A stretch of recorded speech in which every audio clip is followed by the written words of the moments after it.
നമസ്കാരം. ഇറാനെതിരായ യുദ്ധം നിർണായക ഘട്ടത്തിലേക്ക് കടക്കുമ്പോൾ ആഗോള രാഷ്ട്രീയ വേദിയിൽ വീണ്ടും ശക്തമായ സന്ദേശവുമായി അമേരിക്ക. ഇറാനെതിരായ യുദ്ധലക്ഷ്യങ്ങൾ പൂർത്തിയാകാൻ പോകുന്നുവെന്ന് US പ്രസിഡന്റ് ഡൊണാൾഡ് ട്രംപ്.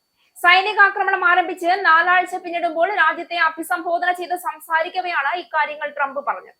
തങ്ങളുടെ പ്രധാന യുദ്ധലക്ഷ്യങ്ങൾ കൈവരിക്കുന്നതിന്റെ വക്കിലാണ് എന്ന് അദ്ദേഹം പറഞ്ഞു. ഈ സൈനിക നടപടി ഉടൻ തന്നെ പൂർത്തിയാകുമെന്ന് വൈറ്റ് ഹൌസിൽ നടത്തിയ പ്രസംഗത്തിൽ അദ്ദേഹം വ്യക്തമാക്കി. ഇറാന്റെ നാവികസേന പൂർണ്ണമായും ഇല്ലാതായെന്നും വ്യോമസേന തകർന്നടിഞ്ഞ നിലയിലാണ് എന്നും ട്രംപ് അവകാശപ്പെട്ടു. കൂടാതെ ഇറാന്റെ നേതൃനിരയിലെ ഭൂരിഭാഗം പേരെയും വധിച്ചതായും അദ്ദേഹം പറഞ്ഞു. ഈ ദൗത്യം വളരെ വേഗത്തിൽ തന്നെ അമേരിക്ക പൂർത്തിയാക്കുമെന്ന് അദ്ദേഹം കൂട്ടിച്ചേർത്തു.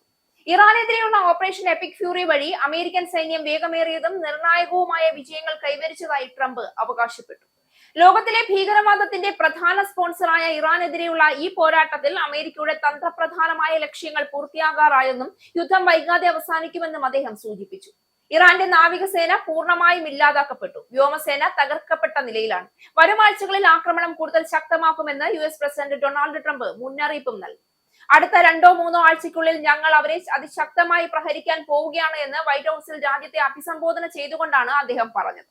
ഇറാന്റെ റവല്യൂഷണറി ഗാർഡ് കോറിന്റെ കമാൻഡ് ഘടന തകർക്കപ്പെടുകയും മിസൈൽ ഡ്രോൺ വിക്ഷേപണ സംവിധാനങ്ങൾ നശിപ്പിക്കുകയും ചെയ്തു. ഇറാന്റെ ആണവ കേന്ദ്രങ്ങൾ അമേരിക്കൻ സൈന്യം തകർത്തതായും ട്രംപ് അവകാശപ്പെട്ടു.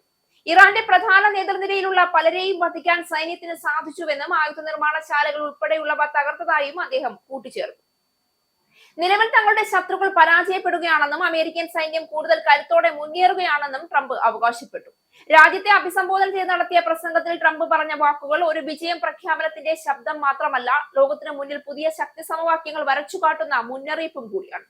മിഡിൽ ഈസ്റ്റിന്റെ അതിസങ്കീർണ രാഷ്ട്രീയ സാഹചര്യത്തിൽ ഇറാനെതിരെ ആരംഭിച്ച അമേരിക്കൻ സൈനിക നീക്കം ആദ്യ ദിവസങ്ങളിൽ തന്നെ ലോകത്തെ ആശങ്കയിലാഴ്ത്തിയിരുന്നു. എന്നാൽ 4 ആഴ്ചകൾ കൂടി പിന്നിടുമ്പോൾ മിഷൻ ഓൾമോസ്റ്റ് അക്കംപ്ലിഷ്ഡ് എന്ന സൂചനയോടെ ട്രംപ് രംഗത്തെത്തുന്നത് യുദ്ധത്തിന്റെ ദിശ തന്നെ മാറിയതായാണ് കാണിക്കുന്നത്. ഈ പ്രഖ്യാപനം ഒരു സൈനിക നേട്ടത്തിന്റെ ആഘോഷമോ അതോ കൂടുതൽ വലിയ നീക്കങ്ങൾക്ക് മുന്നോടിയാണോ എന്ന ചോദ്യമാണ് ഇപ്പോൾ ലോകം മുഴുവൻ ഉന്നയിക്കുന്നത്. അമേരിക്കയുടെ ഈ ആക്രമണം മിഡിൽ ഈസ്റ്റിലെ ബാലൻസിനെ തകർക്കുകയും പുതിയ സഖ്യങ്ങൾക്കും വൈരങ്ങൾക്കും വഴിതെളിക്കുകയും ചെയ്തിരിക്കുകയാണ്. ഇറാന്റെ പ്രതികരണം, റഷ്യയും ചൈനയും സ്വീകരിക്കുന്ന നിലപാട്, ഗൾഫ് രാജ്യങ്ങളുടെ സുരക്ഷാഭാവം, ഇവയെല്ലാം ചേർന്ന് ഒരു വലിയ ജിയോപൊളിറ്റിക്കൽ പസിലായി മാറിയിരിക്കുകയാണ് പശ്ചിമേഷ്യ. ട്രംപ് നടത്തിയ ഈ പ്രഖ്യാപനം അമേരിക്കയുടെ ആഭ്യന്തര രാഷ്ട്രീയത്തിലും വലിയ പ്രതിഫലനം സൃഷ്ടിക്കാനിടയുണ്ട്. വിജയകരമായ ഒരു സൈനിക നീക്കമായി ഇത് ചിത്രീകരിക്കാൻ കഴിയുമെങ്കിൽ അത് അദ്ദേഹത്തിന് രാഷ്ട്രീയമായി വലിയ നേട്ടമാകും. എന്നാൽ യുദ്ധത്തിന്റെ ദൈർഘ്യം കൂടുകയോ അനിഷ്ട സംഭവങ്ങൾ ഉണ്ടാവുകയോ ചെയ്താൽ അതേ നീക്കം തന്നെ തിരിച്ചടിയാകാനും സാധ്യത വളരെ കൂടുതലാണ്. ഇപ്പോൾ ലോകം നോക്കുന്നത് ഒരു പ്രഖ്യാപനത്തിലേക്കാണ്. യുദ്ധം ഇവിടെ അവസാനിക്കുമോ അതോ കൂടുതൽ വലിയ സംഘർഷങ്ങളുടെ തുടക്കമാകുമോ? ഡൊണാൾഡ് ട്രംപിന്റെ ഈ വാക്കുകൾ ഒരു സമാപ്തിയുടെ സൂചനയാകുമോ അല്ലെങ്കിൽ മറ്റൊരു അധ്യായത്തിന്റെ ആരംഭമോ?